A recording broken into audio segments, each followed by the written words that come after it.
So here's my take on that, because I don't think anybody was watching the defensive line during that play, but Javon Parker made that impossible. He shut that window down. If he tried to dart it, he was going to hit Javon Parker in the head or in the arm, because he busted off the line. We actually put Troy in motion, put him right next to Roger, and he just comes down and literally flat backs T'Vondre Sweat.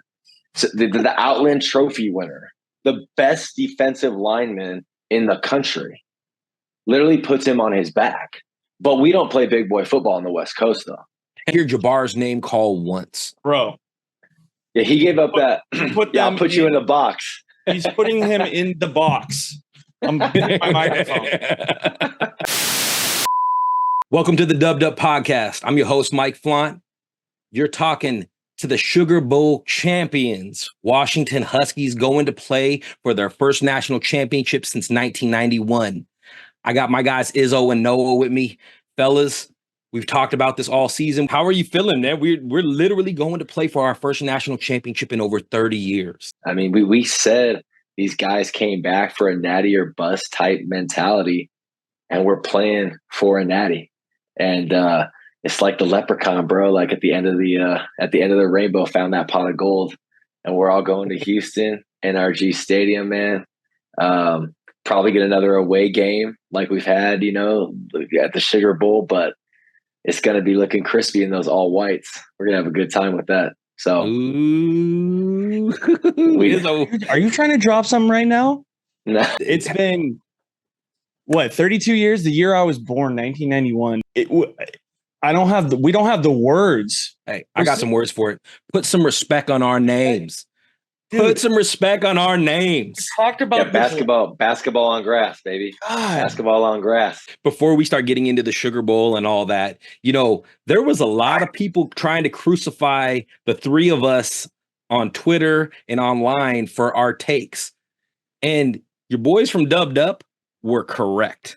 Go look at how we broke down the game and what we said we needed to do. Move in the pocket, tacking the edges. Tell me, what did those Big D tackles do against us? Not enough, baby. No. Not enough. When we said, hey, our secondary can stick with them, tell me what Worthy did against us. Anybody? Two for 45. 2 for 45. I mean, I got crucified for the AD Mitchell stuff. Well, you also got crucified for saying Michael Penix is going to run the ball. And what did Michael Penix do? Designed runs, 3 runs, and they all turned into first downs. All of them. God, dude, don't even the thing with that, man, and I'll jump into this right off the bat, man. The thing with Michael Penix being able to run the ball and keep the defense honest, dude, that's just another wrinkle that at least, coaches for Michigan are going to have to think about now. Yep. Same thing with our trick plays. Maybe we don't run a trick play, but you know what they're doing? They got to prepare for it. Same thing, you know what I mean? It's just another wrinkle in this elite offense that these guys are going to have to prepare for. This is true. And I'll tell you what, the national pundits, we came out as 4.5-point underdogs. I think the ESPN predictor has Michigan at like a 74% chance of victory. There's something about the perception and how people are viewing college football that needs to change. It seems like this whole old guard thing is really hurting college football. When you started watching the interviews, there were so many people that were like, oh, wow, I didn't know Michael Penix could do this. And it's not like Michael Penix is doing this for the first time. He's done this for 2 years. The dude's thrown for over 4,600 yards in the last 2 seasons, and people are acting like he's brand new. I know, Izzo, we had talked about this a little bit before we got on here, because I think we were talking about specifically Skip Bayless. Yeah. What do you think? Why do you think the narrative is the way that it is? And like UW, who's a storied program, is so not seen. I think, like, just for like the Skip Bayless, Skip Bayless, Michael Irvin back and forth. I mean, that it was like, I couldn't believe what I was watching. It reminded me of Politics TV, where they're just trying to fill time and fill space. I don't know if it's that they don't care as much as they don't have the time. We were getting ripped because there was Texas fans in all our comments and on Twitter just saying, you guys, this is just paper and you haven't done any research. You haven't watched any of these games. I watched hours of Texas. Yes, I looked at stats. Yes, I look at grades and all that type of thing, but you apply your own opinions, but they don't have the time to do that.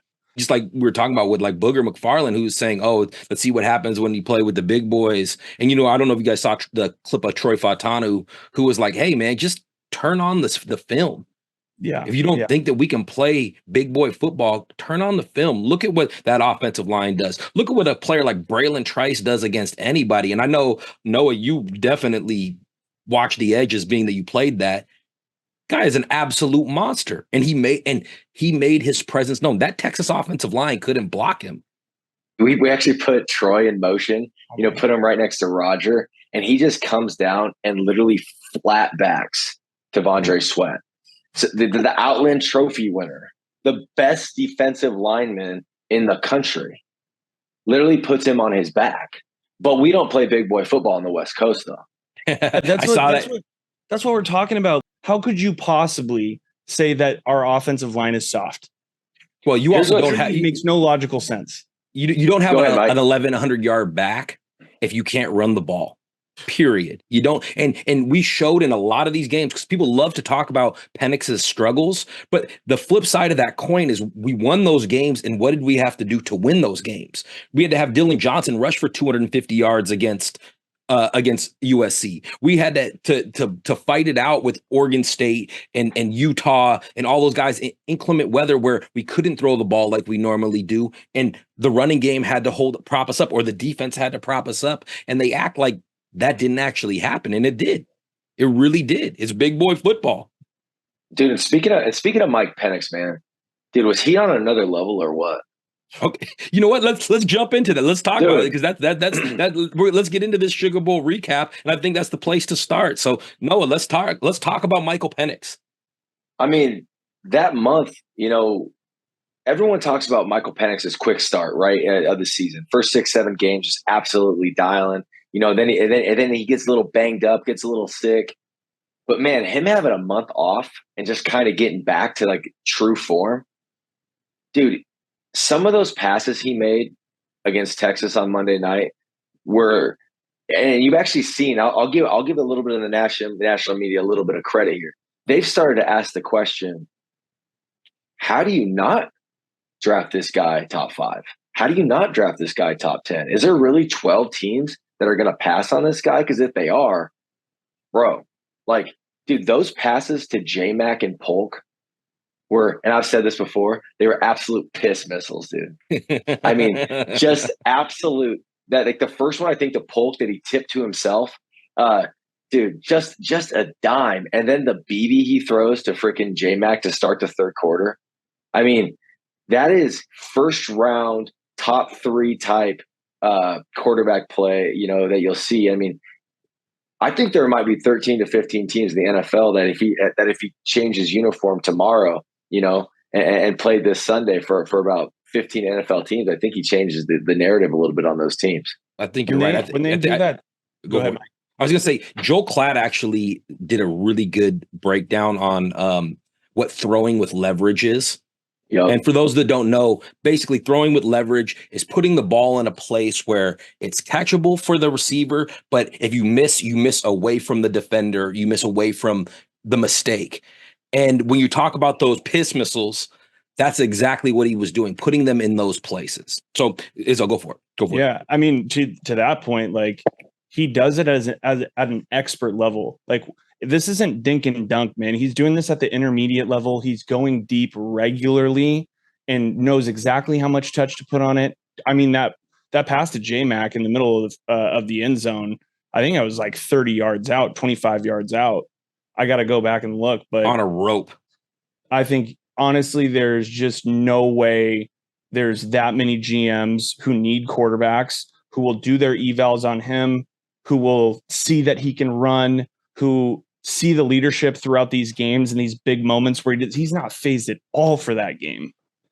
And there's no way he's going to fall. There's no way. And I want to say this. Like, I get the Caleb Williams. I get the Drake Mays. But if you want to sit here and And I mean, I actually think you can argue Drake May a little bit personally. But if you want to sit here and tell me Bo Nix, if you want to sit here and tell me Jaden Daniels, I don't care that he's a Heisman Trophy winner. He shouldn't have been the Heisman Trophy winner. Or McCarthy. Yeah, JJ. That's the next one where I was going. JJ McCarthy, bro, come on, it's not close, man. And we had someone today talking and trying to compare Drew Aller to Michael Penix. It's like it's just not close, man. Yeah. It's the throws that he makes, and that was the thing. Really quick, I want to say this last thing. That was the thing about Bo Nix that we talked about all year. We weren't throwing shots at Bo. Dude, Bo's a good kid, good quarterback. Shoot, I mean, he might be my age by now, but point being is Michael Penix makes throws that quarterbacks throughout the country won't even attempt, and that's what makes him so elite. Yeah. And that's what will make him elite at the next level as well. Well, he was insanely accurate. He went 29 for 38, 76% of his passes, 430 yards and 2 touchdowns. And that's also to go with what he did rushing the ball, which it was only 3 for 31, which is a 10.3 average, but all 3 of those were first downs. And I mean, on the biggest stage and the biggest moments is when the best players play. And if you're an NFL GM, you can't look at that and not be impressed, right? Am I missing something? No, spot on, man. And honestly, I think some of this grading that's happening this early in the season, it is done at the surface level, just like this Skip Bayless and Booger McFarland are looking at these guys for the first time. Like, I do think some of it's they don't know. They don't know yet. Yeah. This is going to change. So as we look at this offense and what they did at the Sugar Bowl, you know, we've been talking a lot about Michael Penix, and I mean the three receivers all showed up, and I mean that's more than just the 3 because Jeremy Bernard had some big catches as well. I mean, you know, when you're talking about those just super dial pick plays, those 2 that you mentioned were definitely big time. But I mean, Rome had at least 2 of them that were like that. Jeremy had one that was like that as well. These guys came out to play, and our receiving core, I mean, they did exactly what we said they were going to do against that secondary. They literally torched them, and we torched that top defense for what was it, close to 530 yards or something like that. You know, one of the things that I think kind of gets overlooked, and we've talked about it a lot this year, but I don't think that it was talked about on a national level. I saw it a couple places today for the first time, and that was Westover. Westover had 6 for 59, but 2 or 3 of them were big time first downs. And I, you know, they don't use the tight end as much as other offenses because of what Michael Penix can do with his arm. But tell me, you guys, is Westy one of the most clutch players ever to come through UW? Yes. I mean, there's so many times this year where he doesn't make the catch. I can think of 3 just off the top of my head where if he doesn't make the catch, this season looks different. That's real. I think the Oregon catch, right? That's the one that sticks out. The catch this game. Late in the third quarter, that one versus Oregon, yep.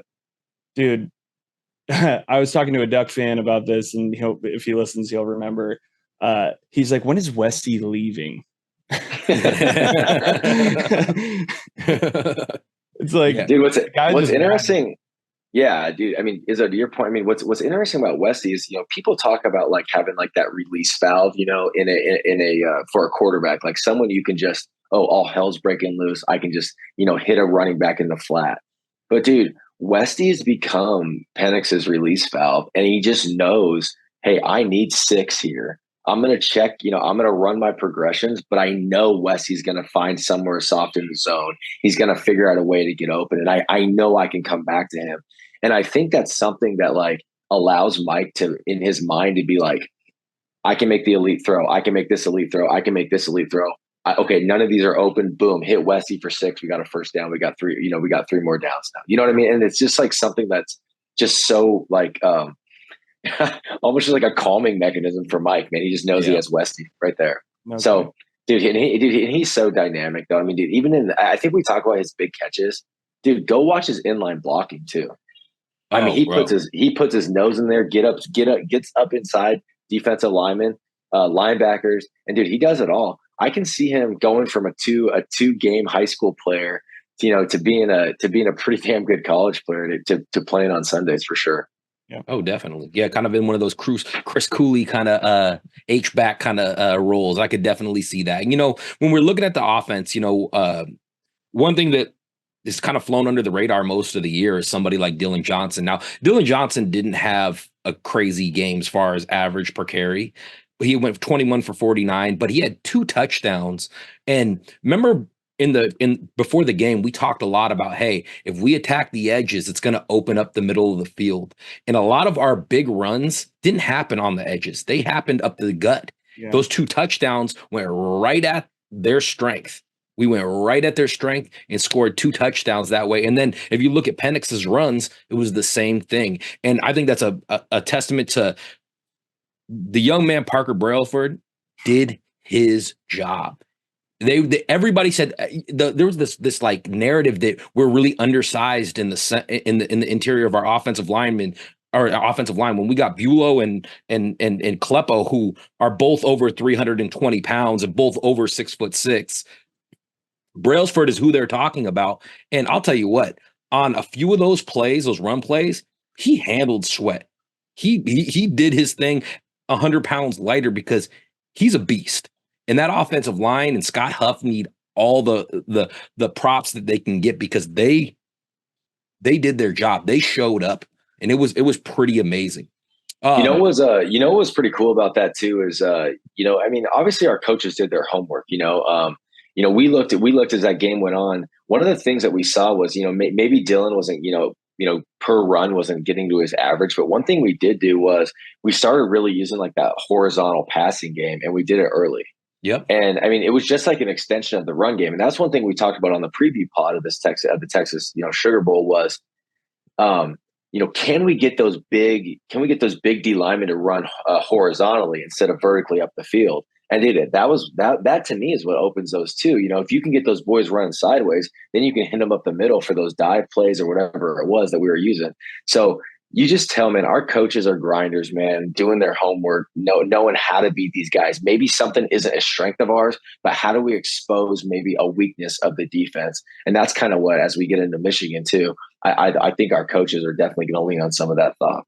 Yep, and I think maybe they need 3 analyst spots. Your dubbed up boys are ready to come and do all the analyzing you need, fellas.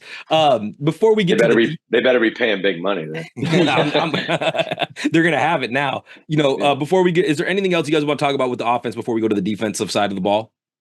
All right, so one of the big things that was talked about on the national stage was what the UW defense and how susceptible we were in the secondary and against the run and all that. And we talked about it on the podcast that, hey, it's kind of a fugazi because we did face 8 top 50 offenses all season long. And there wasn't a quarterback left in the top 4 in this college football playoff that are as good as Caleb Williams, Bo Nix, who am I thinking? Who am I still forgetting? I'm forgetting somebody. How about Fafita? Dude, a lot of these guys were. We talked about this at the beginning of the year. DJ Ongalele. The Pac-12 was littered with big time quarterback talent this year, and so that was kind of what people didn't see. And we also were hurt a lot of the season. As soon as those safeties came back, the back end really shored up. Now, where that was, I think, shown the most was, bro, for the most part of that game, the tight end actually had a really good game against us. Sanders, I believe his name is. Yeah, Sanders. But Worthy disappeared. 2 for 45. Mitchell was 4 for 32. And, the big touchdown catch, I'll tell you what, you got to tip your hat to him because he just made a phenomenal play in a big moment. But for the most part, they were shut down, and that secondary really, really stood up. And then, Elijah Jackson having his Richard Sherman moment to close the game out. No. Yeah, hit him with the Dikembe. Yep. Was really big. And I know, Izzo, you had brought up that was something that was big to you. Was that play by Elijah? Yeah, I'm just so happy for him, man. Maybe he might be the most criticized player on our team. And for him to be vindicated with a game-saving, national championship-saving play at the end of a game where he looked great on that play. That was textbook. I know Skip Bayless wants to call that thing. I still can't. Bro, he's a psycho for that. I watched that from like 5 different angles. Dude, he is a psycho for that. I promise you this is what happened. They got into a director's meeting. They got into a staff meeting and they were like, we don't have time. We need to come up with something divisive. Pull up the play. And the first play that showed was the end of the play. And he's like, all right, that's kind of divisive. I'll take a take on it.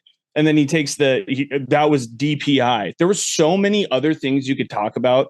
Like, hey, Skip, how about the DPI on Rome when he caught that ball over the middle? Do you guys remember that tackle catch that barely came through in between the guy's hands and Rome was getting tugged on the way down? Like, dude, it was ridiculous. I can't believe how about this, Izzo? How about this though? How about just talking about that actual play, and instead of talking about the DPI, how about saying, why didn't Quinn Ewers just hit him on back shoulder on a BB?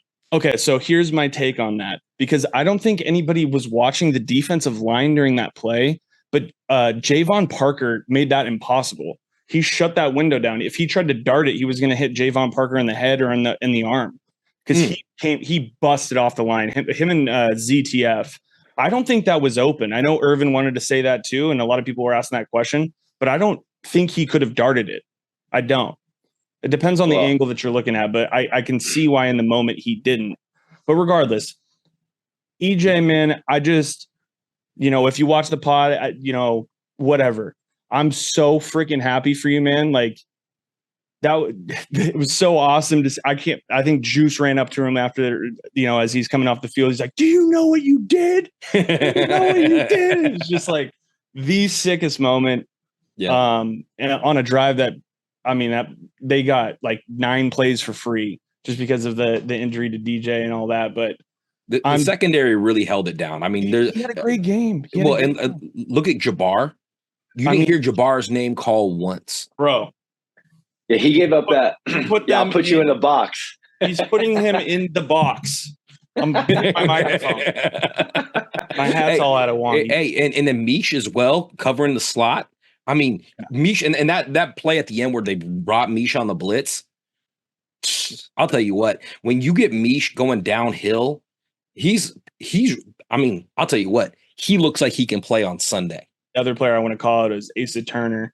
Has I think his best tackling performance of the season, maybe of the last 2 seasons in this game.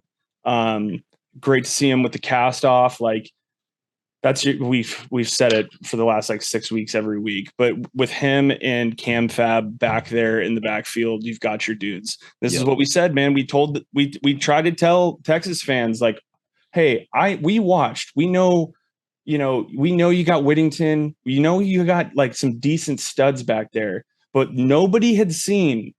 Remember, we don't do research. Maybe we knew a little bit about the Huskies and about how we didn't have a fully healthy defense for 6 or 7 games this year. And now that they were fully healthy, and now look what happened. You shut down what was supposed to be one of the best offenses in America. Yeah. So, Dom battled with that tight end all damn. He made plays. The tight end made plays on him. But when the tight end did make a play, Dom was there to bring him down. And Dom has been hard nosed. I mean, he was second on the team in tackles with 6. The next thing I want to look at is the front 7, because the front 7 brought it all day. Eddie had 7 tackles and led the team. 2 were TFLs. Trice was an absolute beast. I feel like halfway through the season, we were worried Trice, was playing himself out of the draft, and he has just come back. He had 2 sacks, 3 tackles for loss, a forced fumble. I mean, he was all over the place and looked like the best defender on the field and unstoppable. We were talking play himself out of the first, I think. Right? The top of the draft. Yeah. Sorry. Yeah. That's what I meant to. Because I think he solidified that whole thing. That whole concern is done. There's no way he's coming back for another year. Bro, it was the Sugar Bowl, right? I know everybody knows this, but just think about this. It's the Sugar Bowl. College football playoff, Final 4 teams.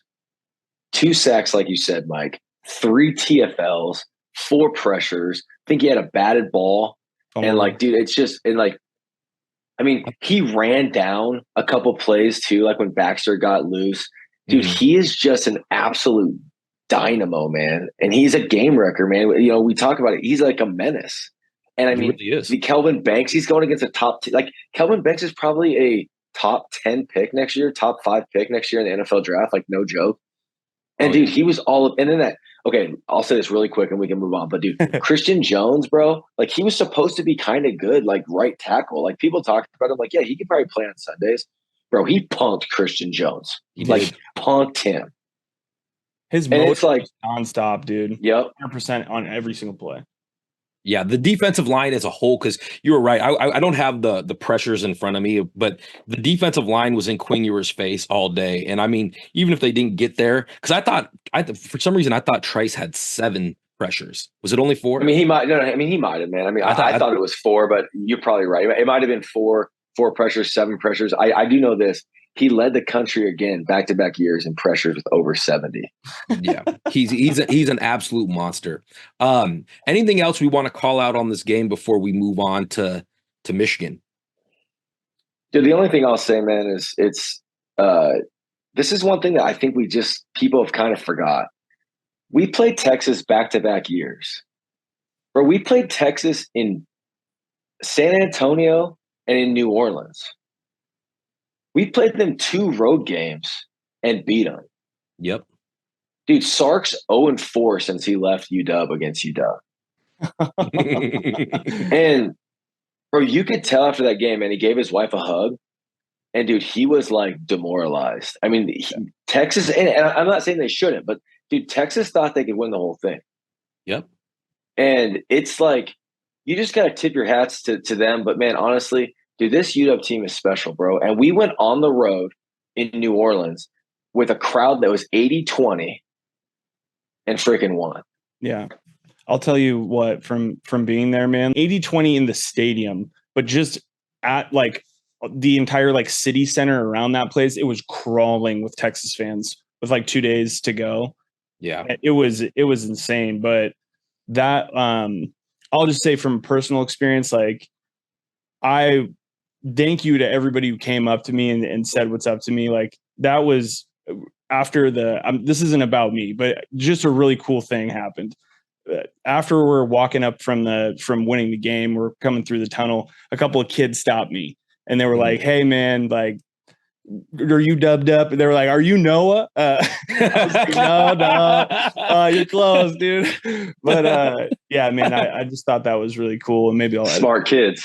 That was just like I just appreciate that, and that was really special for me and for my wife to see. You know, we put so much work into this, man, and people don't probably understand how many hours are getting put in, how many all-nighters you're getting put in, just to try to get this thing going, make sure we're on point and on cue. And it meant a lot to me to have, you know, some kids come up to me and be like, "Hey, you know, we're fans of the podcast," and stuff like that. And so I just wanted to shout that out. I thought that was me and Izzo definitely have a lot of late night texting about hey, is it done rendering yet? Are we ready to go? But you know what? Before we move on, one real quick thing that I think people don't realize and we haven't mentioned yet is this coaching staff changed. I mean, I heard Softy say it today. We hit the freaking jackpot with this, because I'll tell you one thing I've noticed about Kalen DeBoer. If he has lost, he never loses a second time. The second time he faces any head coach he plays, he wins, or he wins the first time. And Sark knows this from personal experience. DeBoer is that guy. We hit the jackpot. I saw all these different things being brought up about, you know, when the hire happened and how it wasn't, you know, a blow you away hire. Hey. Wow. It was all based in recruiting rankings. Yeah. It was all based in recruiting rankings too. And this is a coach that's going to take a team with a talent composite according to 247 in the 30s to win a national championship. Come on. And NATTY. Are you number 3? I don't want to hear any. Oh my God. His system just works. It's proven everywhere he's gone. And I think he found a home in Seattle that he's like, you know what? There's everything I need to go down in history. And I mean, my brother was saying this to me earlier today. He's like, is Kalen DeBoer the greatest coach in Husky history? I go, if he wins the NATTY, you can actually start making that argument because he's accomplishing what other coaches took 10, 15, whatever years to accomplish, and he's doing it so quickly. So he gets the most out of his coaches. he really does.